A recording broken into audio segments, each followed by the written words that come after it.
Hello.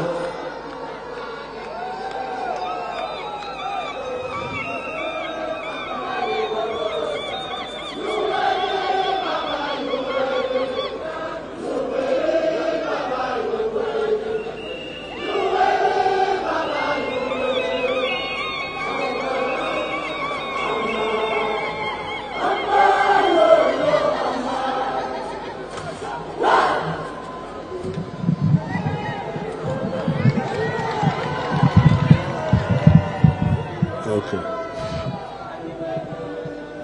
Hello. Okay. Okay, Kopango. La detika morowo. Ilio Mabel.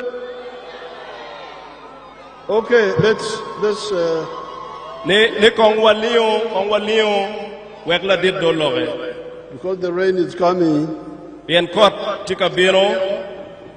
the Secretary General, Karan madit papati NRM. all the other leaders, Lutela duju. the people of Gulu, the people of Acholi. Ke won luak me Gulu, luak me acholi. I am here Anatie kain. to present to you what the NRM has done Metiti u jami mapati NRM utiyu. We, the NRM leaders, have been active in Uganda for Wan machao lutela NRM wabero katich ilobu Uganda. the last 65 years. Bimwaki maromo piera bichel wiabit maukaranget. But in our manifesto for this year, this coming election, Ento malupe kicheke wa peje matia iyeman matika birone. we have captured the work in the last 40 years, since 1986. Wakero pin jambi mawaro tiyu bimwaki maromo piera ngwen ni chake we mwaka piera boru ya bichel. And in the manifesto, we talk of 7 achievements and targets.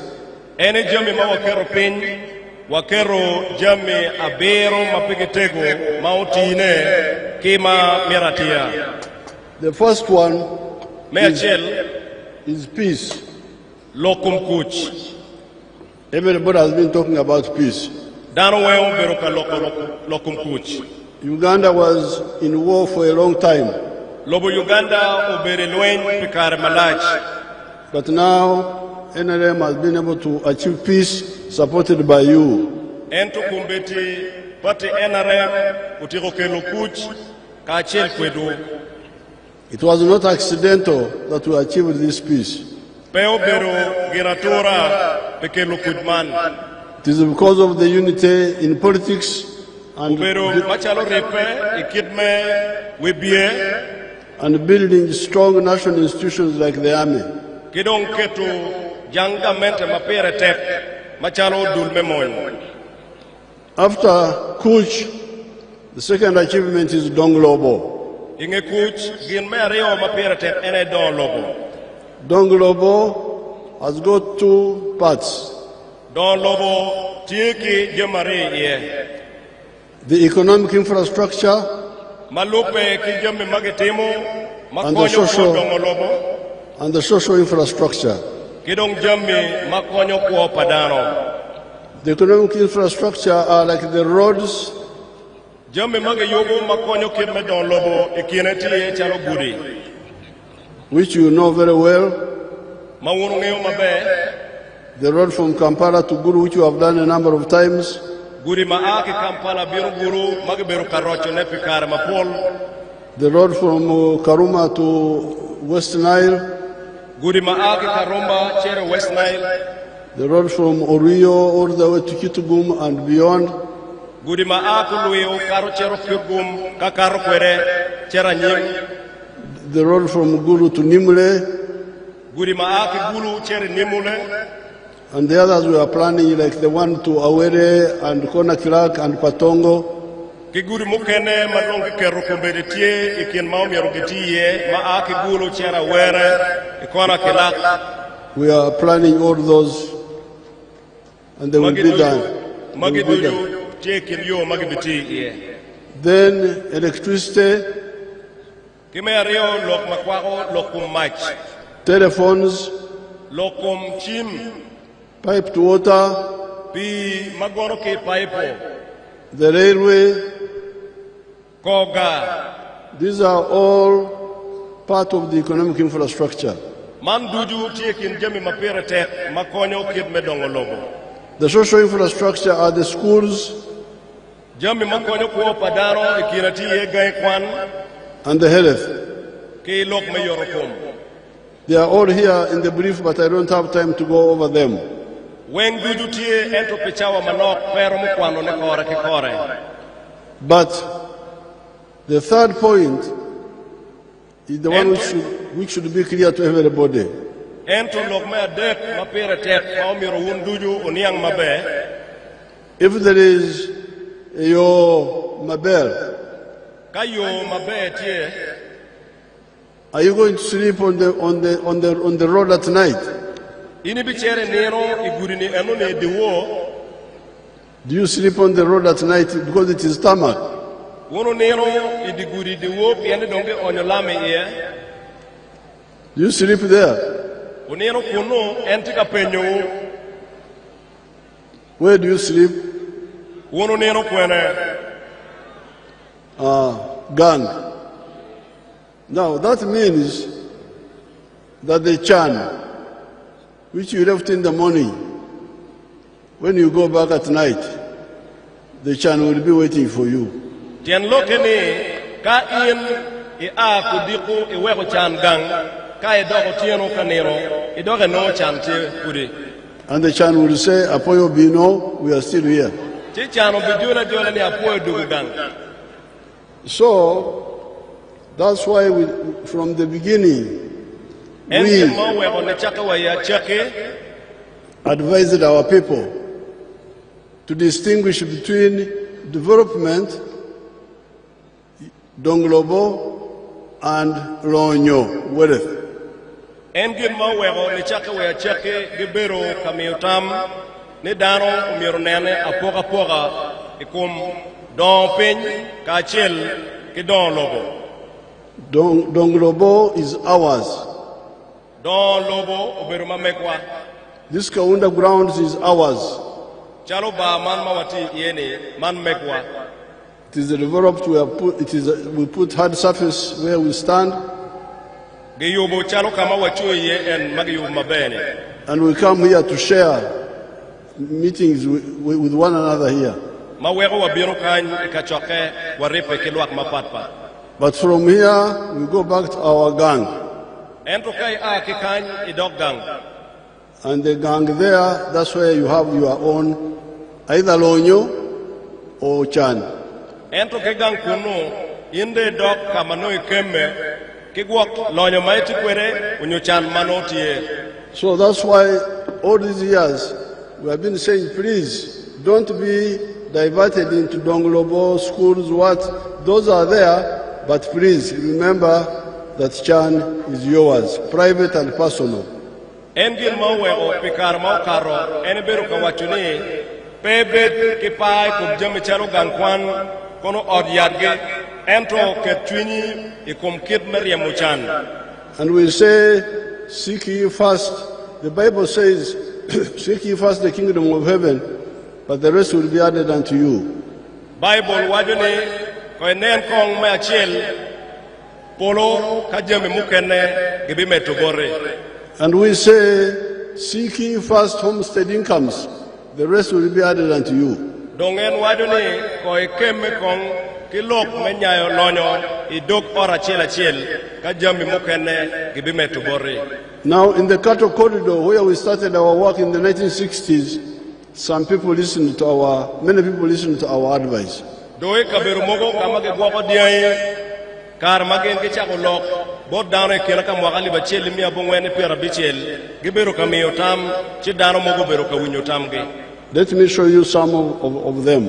If they en mero nyotewu chal pajame mao beru katime atamo romo neno ne screen magikero. Amazina ninge George Matongo, Owangoma, Mungu Tuhano Wataka First, and Taha, mun magwanji nyumrisa ante ma jakureba nuko itantir tataka ndaga to ya talu bon hagwachidan meirisa zakanya na wana taka no I will summarize nazo za kwadiru fenda za futu bana wana bherese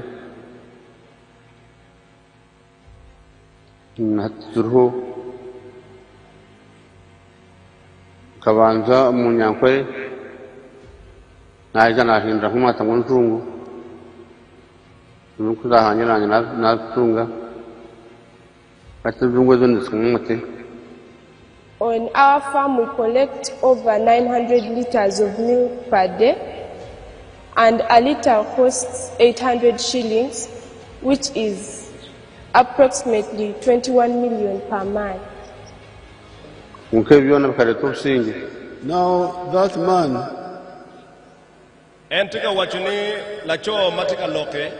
is not a Jom Kwano.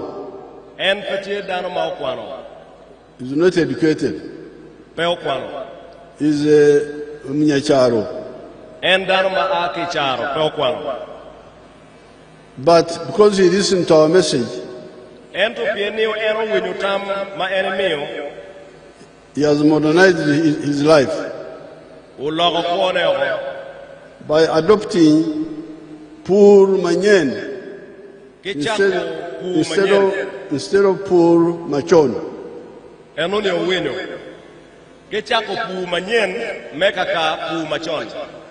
Our people work a lot, but in the traditional way.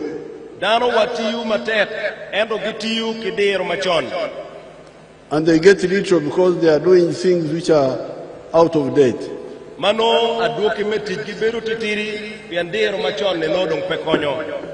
So, by adopting the dairy industry,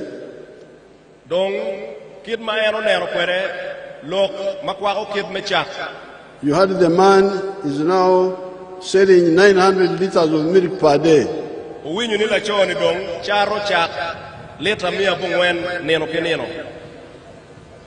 And although the price is low, he gets 800 shillings per liter, but he gets 21 million shillings in a month. In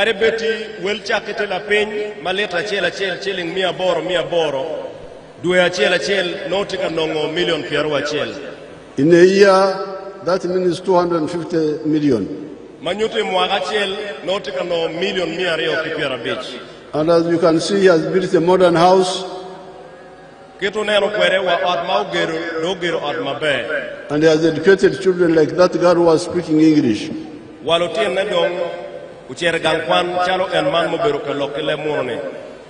But he's very far away from a tarmac road. Where he lives is like 70 miles from a tarmac road.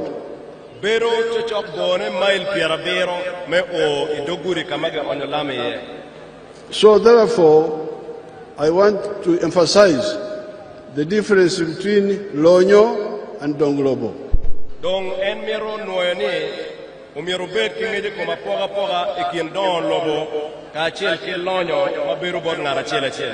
This has been our message ever since we came into government.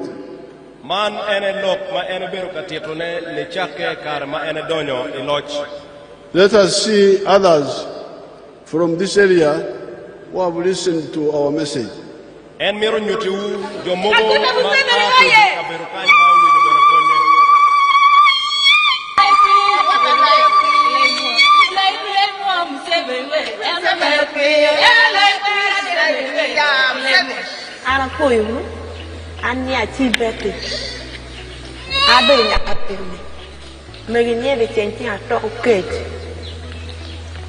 Poi la dirlo mineva PDM, me lo gan PDM million a cie.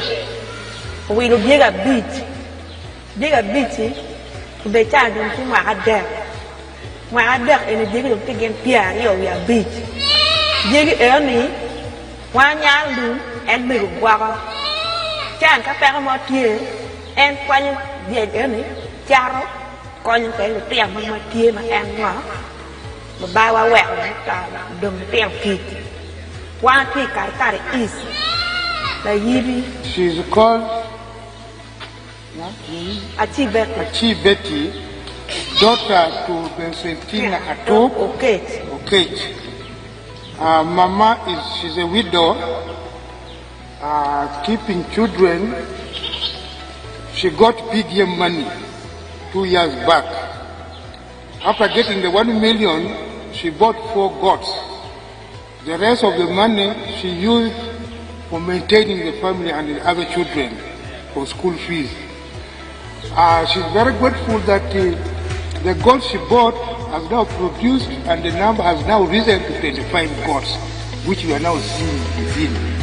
Ana foi la dir do na terre. Même mi tiene ana que medo. Lá foi ele, ma terre da. Quanto good district. She is thanking the government. So you can see how people can quickly get out of poverty if they listen to our programs. Donc kit ma onero kwere dano romo a kechan yor kache uwinyutam magen gemeo. Like that, Betty got 1 million, bought 4 goats, she now has got 25. Chalo mego Betty uno chilling million achel me PDM uwilo diangwen kumbede dong tiki dia piara deka beach diege. And there are many examples. There are many examples we can give.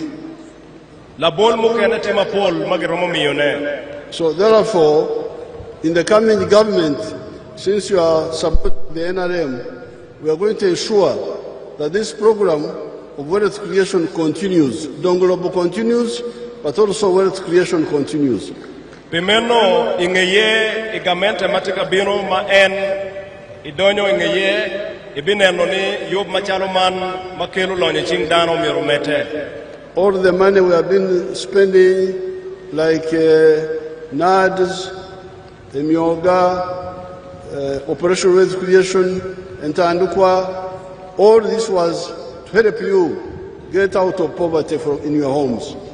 Chene mageberu ka kelone ite yob mapat patale Emioga itandikwa weng oberu pikonyo ume akichan. We are going to continue with those programs, and we are going to add on 15 million per parish for the leaders to borrow from. Dong gibe meto ko yopi egone duju wego mete pikonyo ke I parish achel gibe keto chene maromo million apara beach mero makonyo tich palutela. Because up to now, we are not allowing the leaders to borrow from the 100 million. Bien kumbeti program matiene chikepe yene lutela umero den. But we are also going to introduce a fund for the religious leaders and cultural leaders in their institutions. Bene gibe keto lim mano konyo ludirudini kilo dirute kwaro ite dul mamegi. We are also going to introduce a fund for university graduates who have not got a job for 2 years. Bene gibe keto lim mabikonyo lutiano kwan magutiego kwan ento no pegero machako gimo pian kero no pe limi enune bikonyo gi mechako jami makelo kwa mabe. We shall set up funds for other groups like the fishermen, like the border borders, like the ghetto youth, and so on. Bene gibe keto lim manotie mekonyo dul mogo chalo dul pa makrech dul pa boda boda ke dul pa Gulu man mageloni ghetto youth wego kongi. And in all this, we are trying to show you how you can get out of poverty in a manageable way. Man duju bibero menyutu kit yo angonyo diro magero akwereki ichan iyo mano gitiyo kwere mabe. In the 1996 manifesto, we proposed the 4 acres model for those ones in agriculture. Mwaga alibachel kimia bungwen kipiara bungwen wi abichel ikarmeye enone gikati kidiro meneno kit mangara chela chel romo tich kwere kiporo eka ngwen.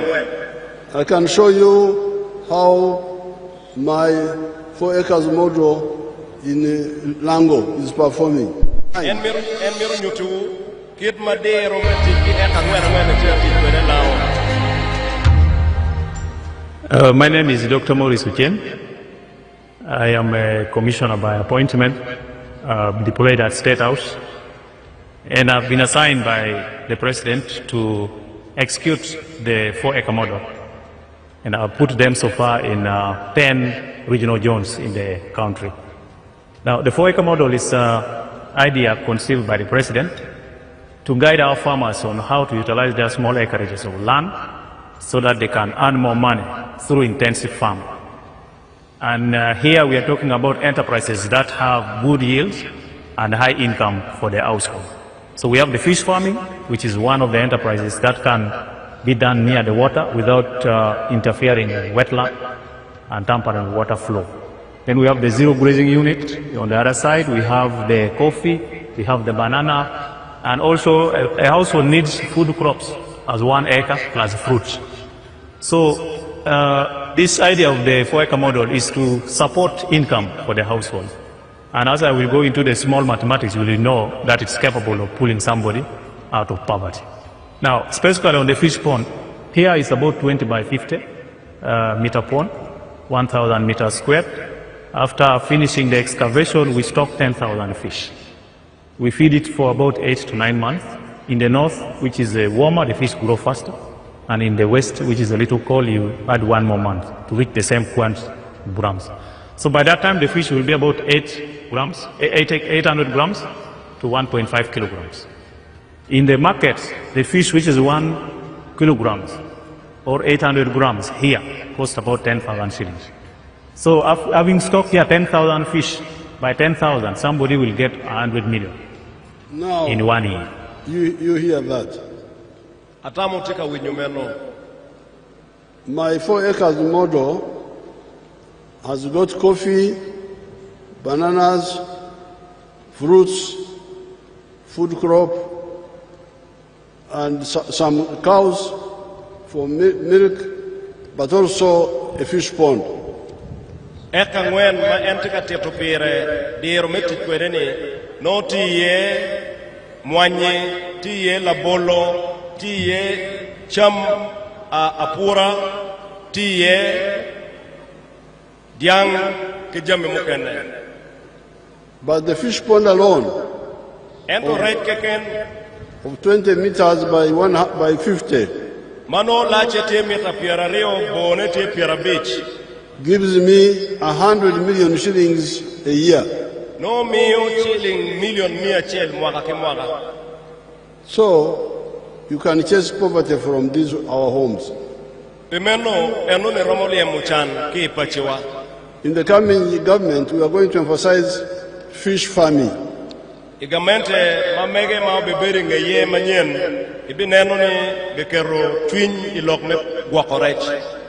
edge of the fish ponds, at the edge of the swamps.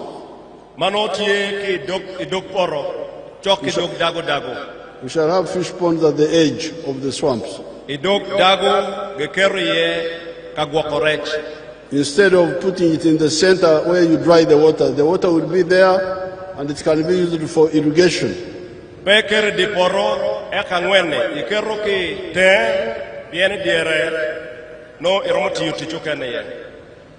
Now, as part of wealth creation, the areas of Lango, Teso, and Acholi had cows, but these cows were destroyed by the wars and by cattle rustling. And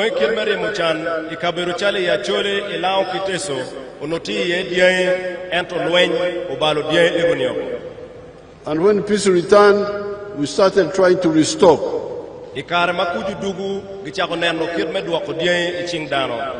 And we had started restocking. But some people went to court and turned this into a legal matter.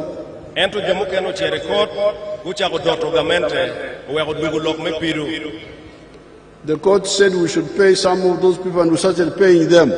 Korongolo ni umiero gamento chul jo muchere kote dok bene gen ke chako chulune. We spent 159 billion shillings on that. Getiyu ki billion 100 ki piera bidu ya bungwen me chulu jo enone. But when I checked, I was not convinced. Ente karma ene ngiyo ene ni kit chule ne nyao petimati. It seemed there was a lot of war involved in what was happening on. Nen chalo kuo uberu matek I chule egune. And I called a conference of leaders from Acholi, Lango, Teso. Uwego ene luo kachoke maukele ye lotela ki Acholi, Lao Kiteso. And I said, what do we do? It seems there is a lot of war. Chi penyo lotela ni man watima ngo kita kuo nen chalo tieni. And the majority of the people are not reached. Dok dano mapol pegetie kilonye chingi. Why don't we find a formula where we reach all the homesteads equally?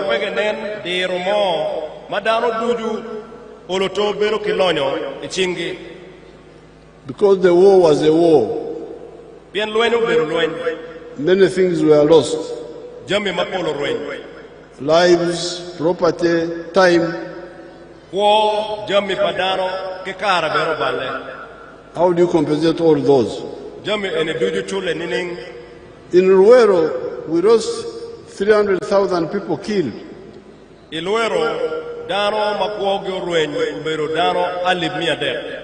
How do you compensate those? So we said, therefore, the correct thing is to restock, start.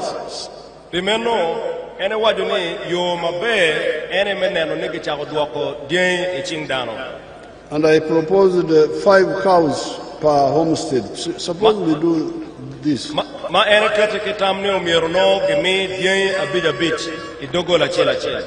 So when the committee went to the field to discuss,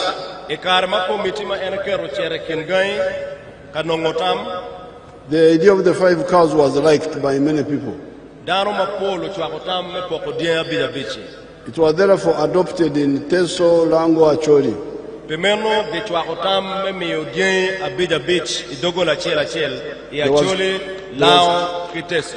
There was consensus on it.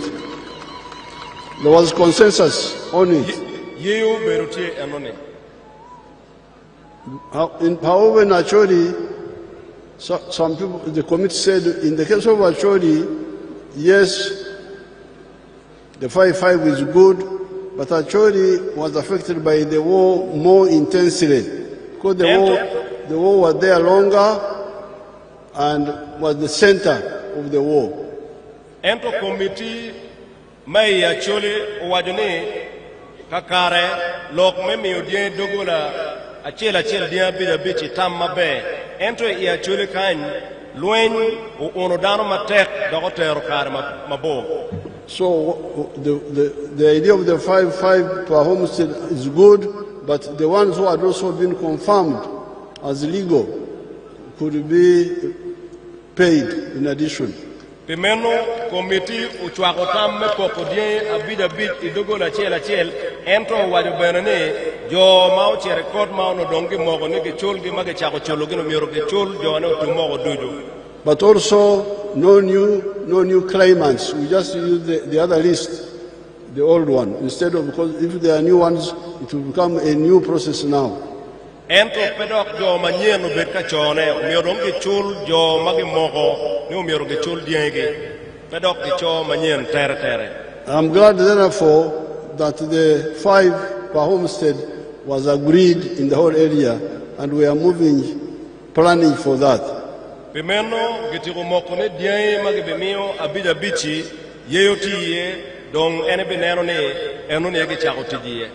We are also going to discuss this other variation. In the case of Acholi, the cabinet will discuss it. I'm writing to the Prime Minister to discuss it with the cabinet, and we also take a position on it.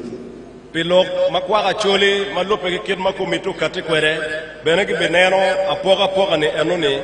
Because we don't want Nyeko around that issue. Pien gemete gitim kidiro madok pekelu nyego ki kabiru mukene. You know, in Uganda, tie nyeko, a lot of nyekos. Ungeo mabe ni Uganda kan nyego duong. Nyeko duong. Nyego duong. Nyeko duong kan.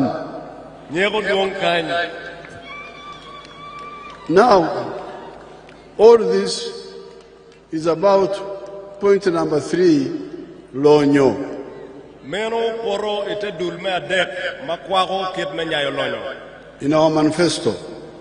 Ichike papate NRM pikar matika bino. You remember the first one was Kuch. Kawi upo ene wajani me achel lokum Kuch. Second one is Donglobo. Me ario Don Lobo kitme ene wajani. Number 3 is Lonyo. Me adek nyayo lonyo chingwa. But there is number 4, teach. Ento me angwen netie teach. So many people talk about teach. Dano mapo logo lokum teach. But they don't know where teach comes from. Ento pege ngeo kama teach ai. Just local. Gilogo merata gibiru ka lokeken. So let me try to show you where loc comes from. Pimeno enemy Where teach comes from. Pimeno enemy titu kama teach aki. Let's see somebody called Gamkama, a young minister from Bunyoro, on the Konen TV. kong screen gebinyoro da dietu mo magelonyi ni biamukama en aki bunyoro.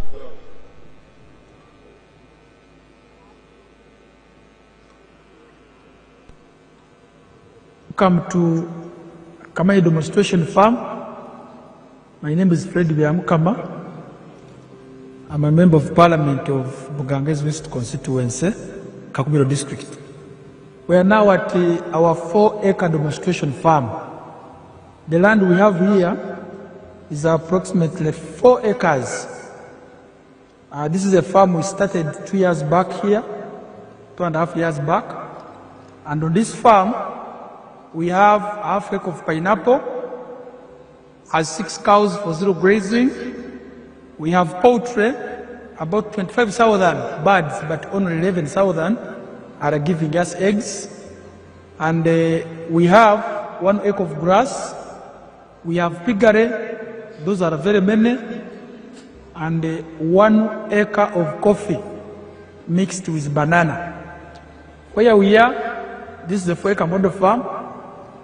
I did this activity to teach my voters to lead by example so that my voters can learn what measure the president tells the public. This is an initiative I learned from the president sometime back when he sent me to learn to Kaumu, to Kisozi. I copied what I copied, this is what I came up with. And you will see as we move, or that side, this side, that's my 4-acre model farm. The house as well. You don't sleep here, but if I would sleep here, the house as well is seated on this 4-acre model farm. When you look at poultry, out of the 25,000 birds, it's only 11,000 giving me eggs. Others are soon giving me, and I get 302 trays per day minimally, because 11,000 birds are supposed to give me 366 trays. But because of the feeding method of deep litter, I don't get all the eggs. I get 302 trays per day minimally. Then I sell in a month, you can get a net profit of 55 million. Because you get 108 million, but you can't get all that. You have to buy feeds, pay workers, pay electricity. Remain with 55 million net pay. When you get the cows per month, these are 6 cows. Each cow minimally gives you 20 liters. So when you get 20 times 6, that's 120 liters per day. 120 liters per day, for us a liter here is 2,000, because we sell each cup at 1,000. So you get 2,000 times 120, you get 24,000 per day. So 24,000 per day, when you multiply, you get about 7.6 million per month. But 7.6 million per month, you cannot save it. You have to get 200 to pay these workers. Sometimes even the drug for spraying. That is zero grazing, you spray for ticks and other things. At the end of the day, you remain with a net profit of 6 million from the cows for zero grazing. So this is our grass. Here, 1 acre of grass. This 1 acre is enough feeding our 6 cows. And our cows are feeding well with this grass we have. When you get like the half an acre of pineapple per harvest, you get about 4.5 million and I harvest twice a year. You will see, even as now, there are those who take and harvest for my friends to take.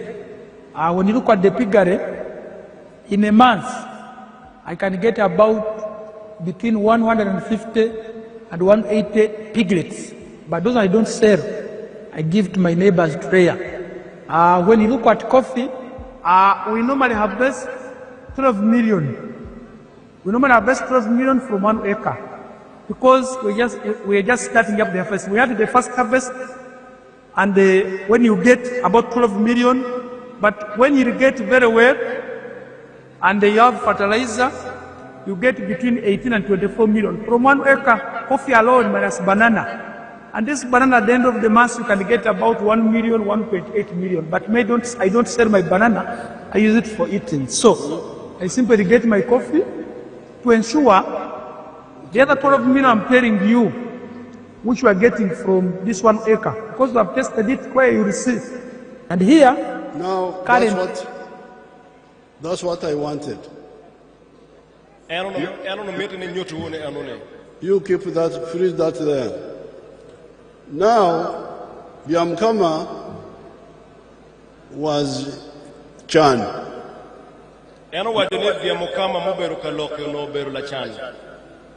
But he started the 4 acres model when he got some little money.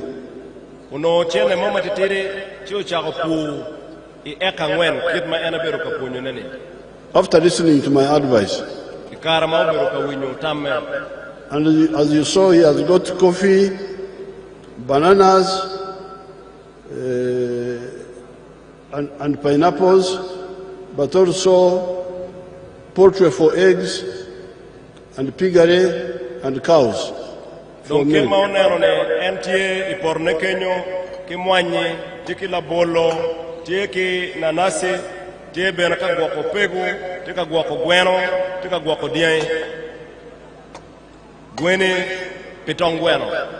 Is now a rich man.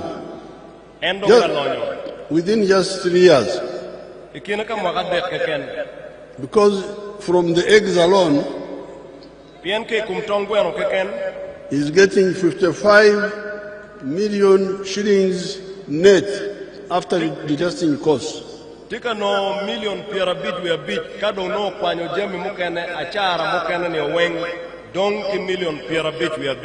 Because he's selling 302 trays per day.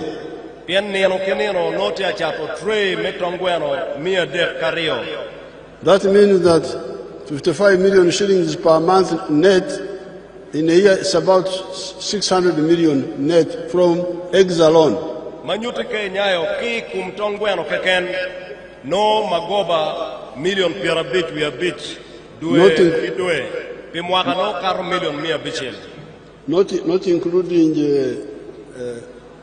Not including coffee, milk, and other things.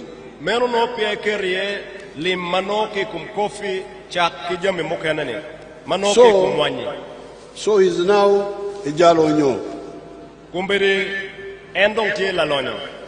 He has graduated from Luchan. But in addition,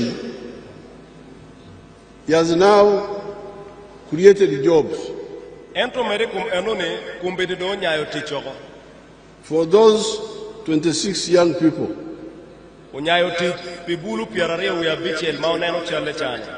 So when people talk about jobs come from Lonyo. If we do not create Lonyo, you cannot create jobs. Now, these are jobs from commercial agriculture. Magi mai nero ne tich ma ake kum pu mano ki pur me nyayo lonyo. When Biamkama moved from Pur Machon to Pur Manyen, he created 26 jobs. Ikar ma ero aki pu ikit me der machon udonye der manyen unyayo tichoko. But there are other forms of lonyo.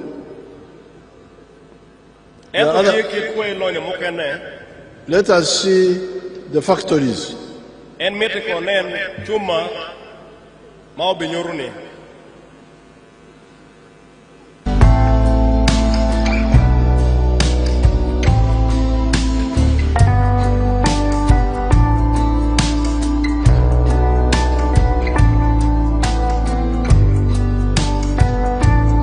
You can freeze that. See how many young people are working in that one factory. Nika unen lutiano ma bulu mapol magite teach e factory Kenya. This is one of the factories in the Mbale Industrial Park. Meno tie factory chel mati Mbale. Now you show us the whole industrial park. Ente amete genyot dujo kakama geyobi ejame any industrial park uno.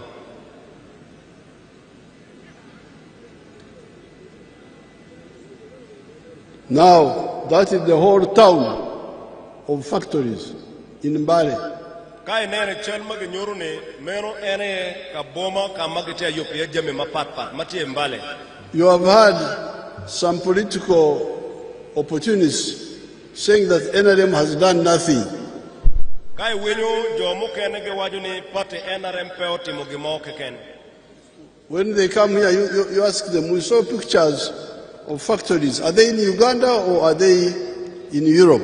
Kago bino kan kilo gini upengi ni wano neno chel magenyoro factories. Factories enoniti Uganda kedeti lo mawako. If they say they're in Uganda, then they say you are Lagoba, go away. Pimeno kago wajuni factories eti Uganda che umiro wachi gini wunu gopa ayochia toko. How can you have, that was Mbale Industrial Park. You show them Namamve now.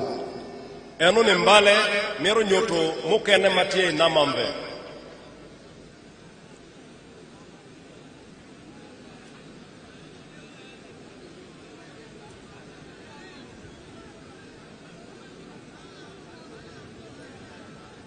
That is Namamve. Mero mati Namamve. I'm told there are 278 factories.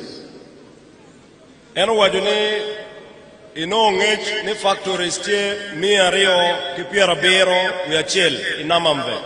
Employing 44,000 people. Matika miyotich kidano ali piera ngwen uyangwen. So therefore, when people talk of teach, Pimeno kadano logo lokum teach. remember we are talking about Pur Manyen. We uponi waloge kum pu kidiro manyen. When we move into Pur Manyen, we create jobs. Kawa pur pu kidiro manyen wanyayo teach. Factories, Kawa yugo factories. hotels, Kawa tieki hotel. transport. Kawa yugo kid megi what. If we have more of those and those, Kajame egunitie. then we shall create more jobs. Chino teach benetika nyaye ching dano. That is point number 4. Meno lok me angwen. When they talk of jobs, some of them mean government jobs. Kage waju ni teach jomo kene tamani man teach mere mage choyo dana ye teach pamiru nyo pagamente ni. This is diverting us. Enuni beru ka rwenyo wedana rwenya.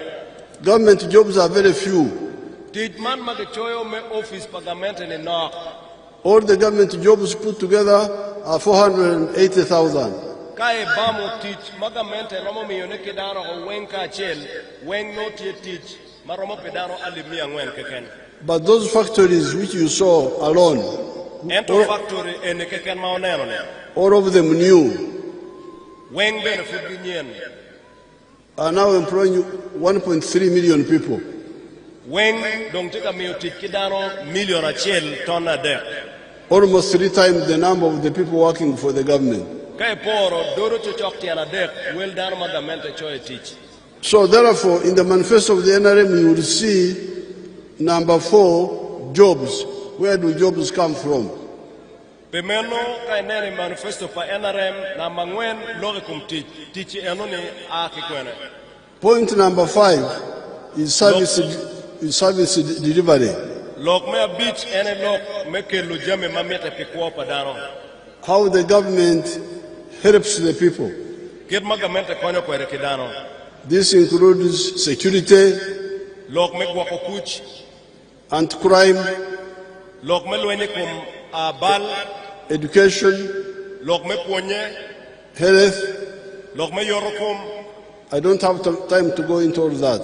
endo wache pichawa manok pero mo kwano duju. But you will see in the manifesto. Ento obikwano ibuku matero nero pa NRM party ni. That's number 5. Mero number beach. But there's number 6 now. Ento me a beach elebe no tie. The market. Kid me chato will. When we produce all these products, Ka jami ni duju wano yobo, who will buy them? anga amao be wilo. Because me, I am a wealth creator. Pien en tiche me nyaye lonyo. I produce milk. Umire en kumbe de tika kamiyo chak.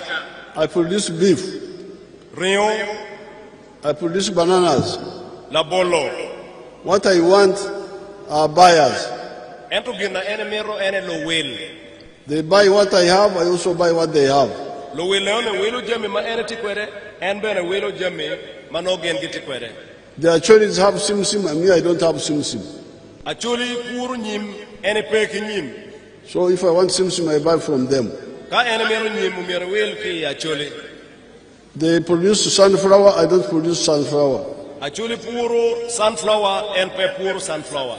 If I want sunflower, I buy from them. Manyuti ka ene mero sunflower, mero will ki boto. Even cassava, I don't produce cassava. Kari wa guana, en pe puru guana. So from me, milk, bananas, beef.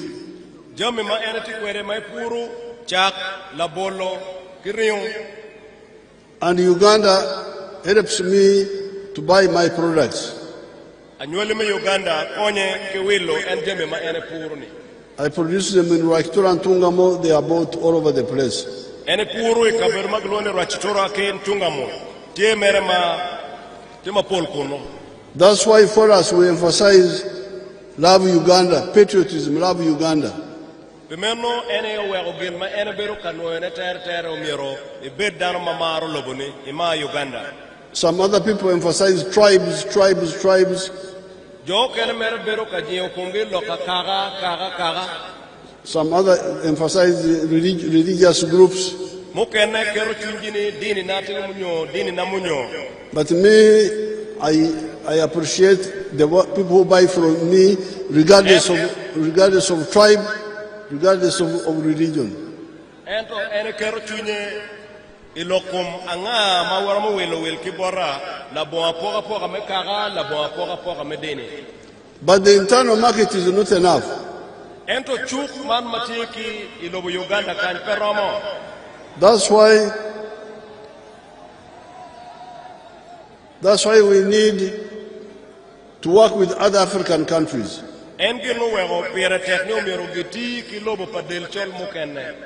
You can see these business people from South Sudan. What has taken them to South Sudan? What has taken them to South Sudan? It is market. So the NRM emphasizes regional integration of East Africa.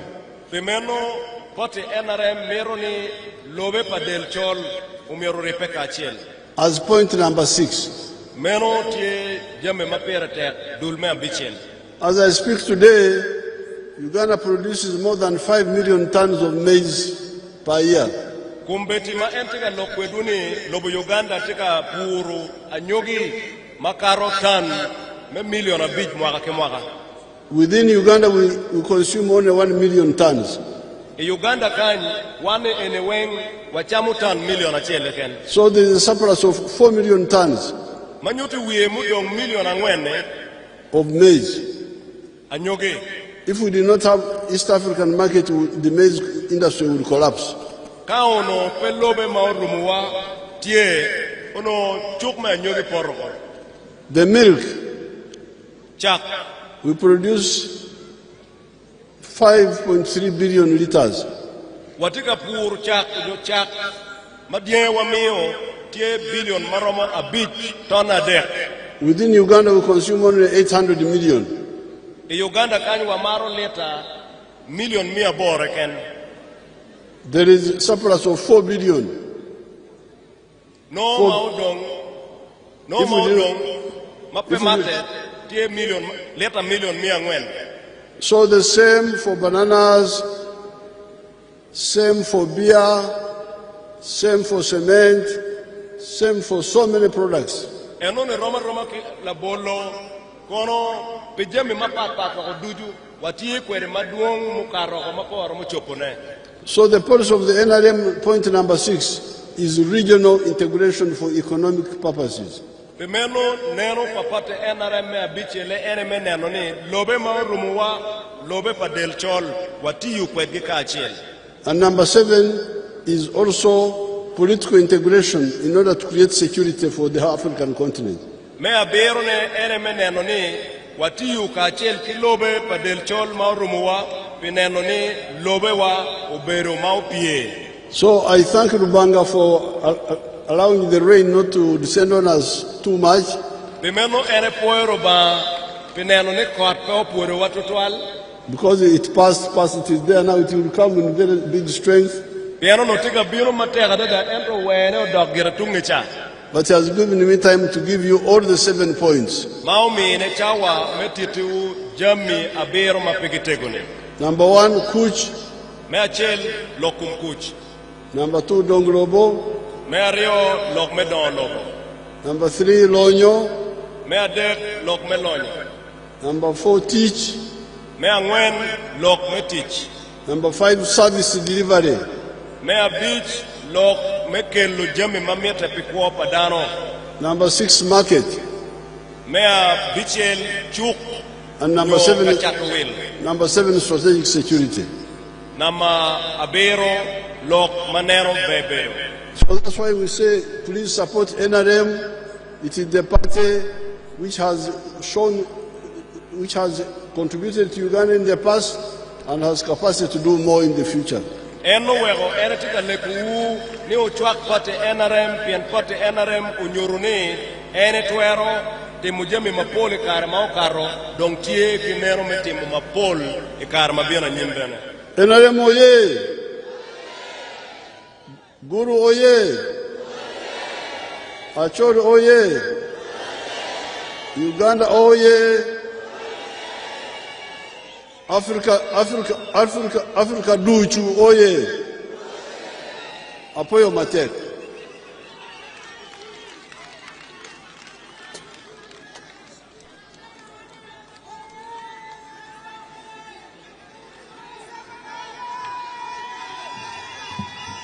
Wafoyo total, wafoyo lok mabejo mara diro lok irwa.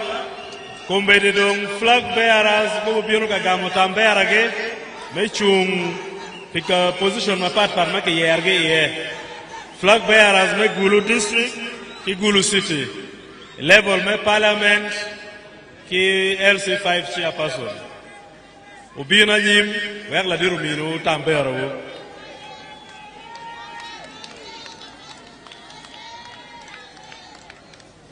Inge mino tambera por flag bearers.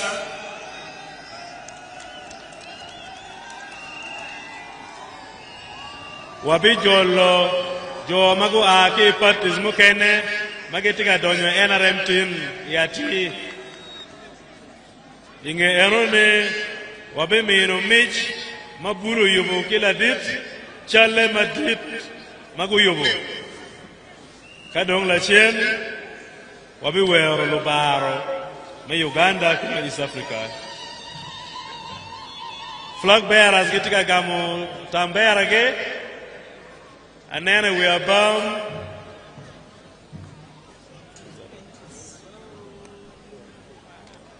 And then we are bound, Honorable Phoebe Ayo, Tika Gamutamber Mamege.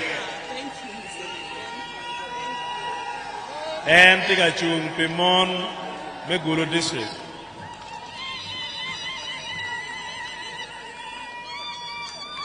Honorable Alima Tika Gamumege, Pimon Gulu city.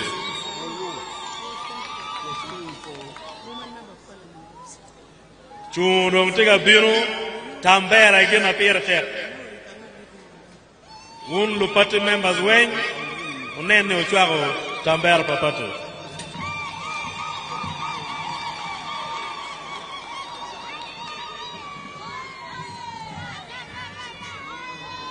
Achen, Upia Tekere, Tika Gamumege, Piwomkome Beach, Meguru district.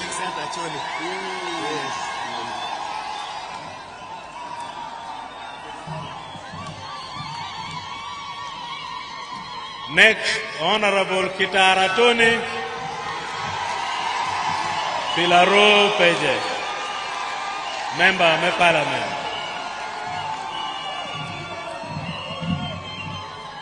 Next, Honorable Jara Martin Mapenduzi, Bibadege Laibi.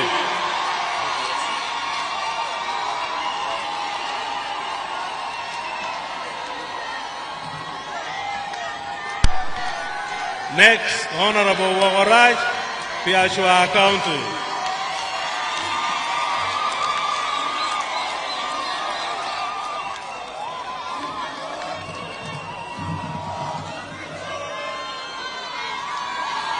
Kadong, Lord Mayor Okwa, the Mayor. Watiki Division Mayors. Honorable Abe, Gift Chergam Flaki, Tambera Rio Kurudom. Your Excellency, we are left with the two candidates. Honorable Abe Gifta, Kachelo K flag bearer, me Badegela Ibi, the position, me division mayors. Before you do twal, Umak Tambera Peopore.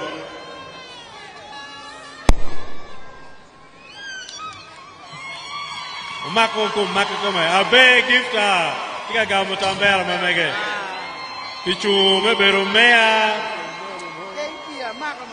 Me peje la ro division. Okay, Your Excellency, we have to meet you. Thank you so much. Sorry? Abe yo chako dumo kodong sa.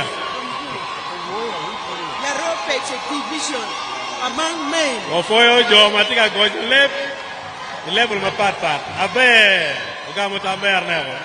Udumutin mapat. Flag bearer ama Badege la Ibi Mea Ukelo Chukari Ugamu Tambera nego Dongibu Mako Shell kila din lobo kumbeti Inge Mako Shell Wabi Jolo Umegewa kilu umegewa Magetika ake patu mukene Magetika donye NRM Wafoye wudutual Ofoy wun me yero joni vunyu kergego gu makta mber matek pe wa mero moy keno porri kadong watio go mako shel walego jo mateka yupo converts wa mero converts uyoriot inge converts woto yoriot la diro doj pagoda ukel converts kamagiti ye la ditika kuru jo matika loka ke patu mukene medugi NRM woto yor ka converts tika gale web business community me South Sudan go bien go makchel converts tika bino watiki converts ke bot group me noob watiki converts ke bot dul me FDC ke patu mukene mapat T-shirts here, maramo converts.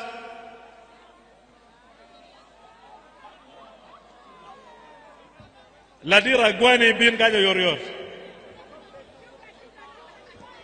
Kachoke pia tum kong po chere. Lok futie. Wafo edutwal. Jo mau loke. Ki partis ma pat mago biuni NRM. Wajolo tutwal. Umi irgi wen t-shirts. Wajigi t-shirts maromo gyo wen.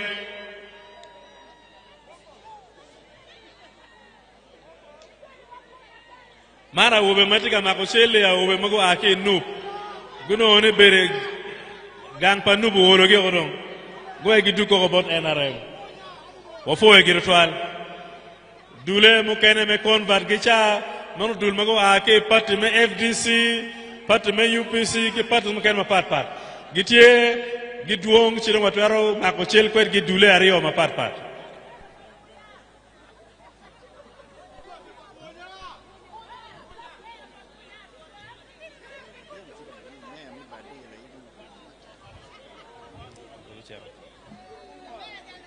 La ditiga makochel ki jo mo la kai ke pati mu kene go dugu NRM. Unlo NRM u jolo joni we. Wa jolo ki pien chikwa chimo ka ngato donye NRM no tigi twer maroma ki wan madong wari yene. Pe o chim wange u jolgi u maket gilorem u nyutu gi keto wa beru kere NRM. Wek jimi u tum mabe. Wa foye total Jone gi duong giti dule a det madong ma pat. O vunyo ka tiga makochel NRM oye.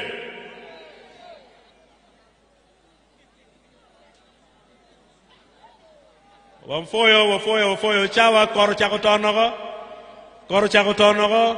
Wafoyo unutwal dulma gitke me makochel kila dit.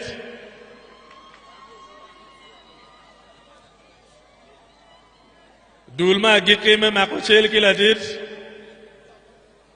Inge jomo loke ladit be makochel ki lubiachar mga ki South Sudan. Kabi jolo mich malu bulugu yubo ire kanu wawer lubaro kachoke ket. Dakika biche kanu watiyoko.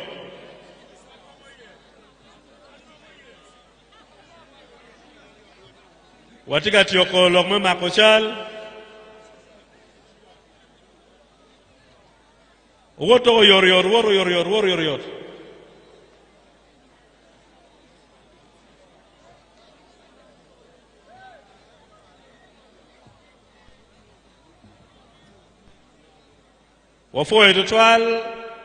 Wafoye unotwal. Business community me South Sudan ubino makchelo yor. Kabulu mago yubuchal paladit. Kamagiti ye lor ni kinyit chok. Kinyura yalla dit ka wer lu bar.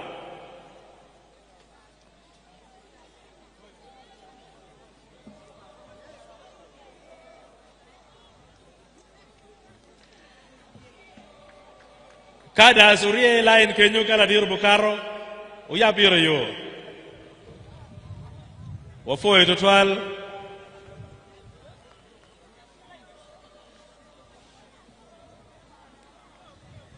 Wafoyo un me bini pati NRM, wabino ngukara me biru kwedu ping, me titu chit me NRM, kit ma jemi NRM kitimu kere. Wafoyo unu binu.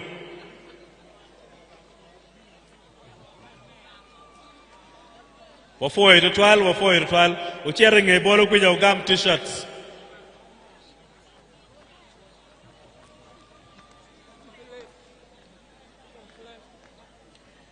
Wafoyo total udong dulma giki umako yoriot. Wafoyo the business community from South Sudan, please move faster and take the photo in less than 2 minutes.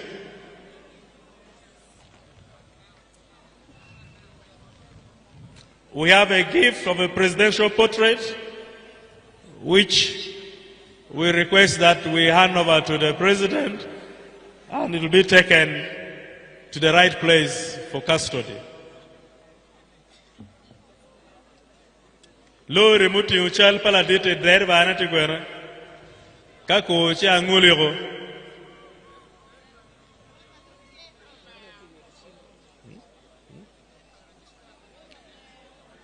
Wafoye total registrars mich udong tie bor ladit do no mich wogo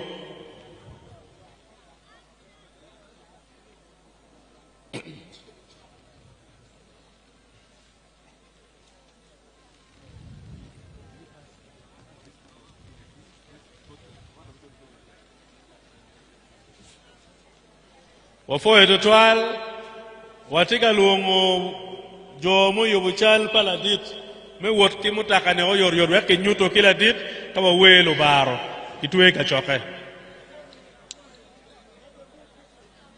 kagi pere chigu woriyor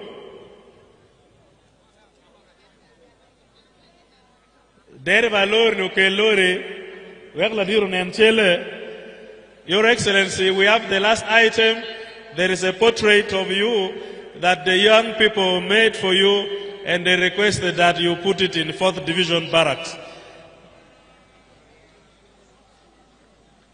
Thereafter, we shall sing the anthems in reverse order. The portrait is heavy. We just want you to notify and see from a distance, and maybe take a photo with the young people who made it.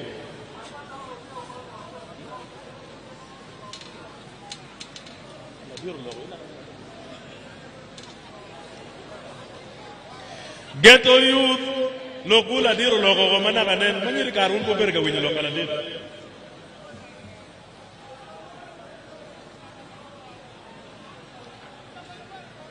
Wafoye total, la diro bujolo meche, keyboard Gulu mago yubo, karunga weor lo bar, kawa ket.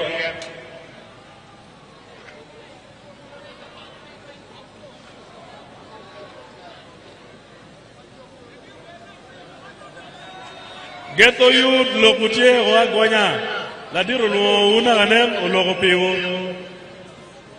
bulu ma ko chale geti kwera lo reo karo da pitung kuja kala dit karo. Thank you.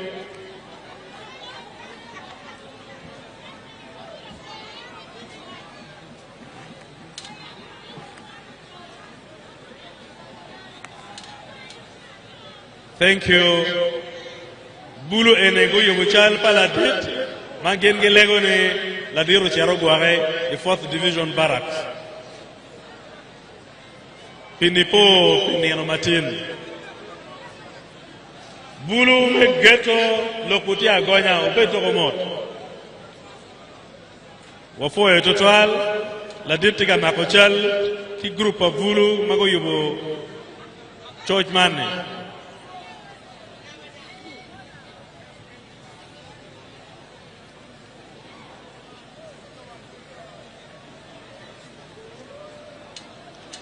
Kawa yupe mewero anthems wayobu yo kwa dit karo kiye wafoye total. May we rise up for the anthems as we prepare to close our meeting officially. Dere valore kongdo enyep lor nini.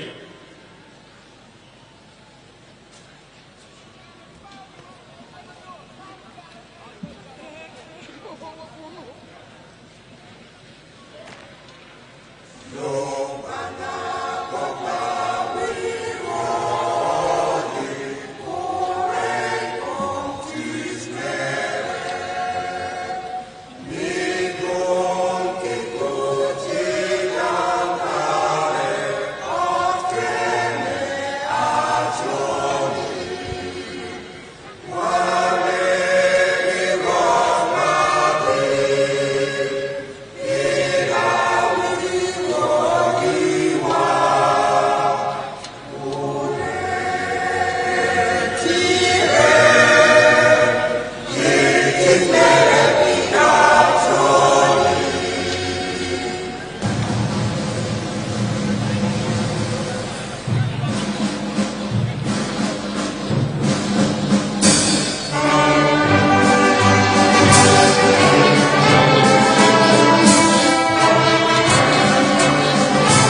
Wafoyo matek tutwal wado ching wafoyo la dir lobo pelok mabeja mologo. Thank you very much, our dear President. Thank you for your wise counsel and the beautiful manifesto. Wafoyo luak me Gulu City, wafoyo luak me Gulu District, pebino kamiyo chua kumadid bot pate NRM. Wamete chua lofoj bot pate structures, Lutela Mapatpat, market vendors, religious leaders, traditional leaders, Kejo Mokene Niduju, the ghetto youth, the ghetto mothers.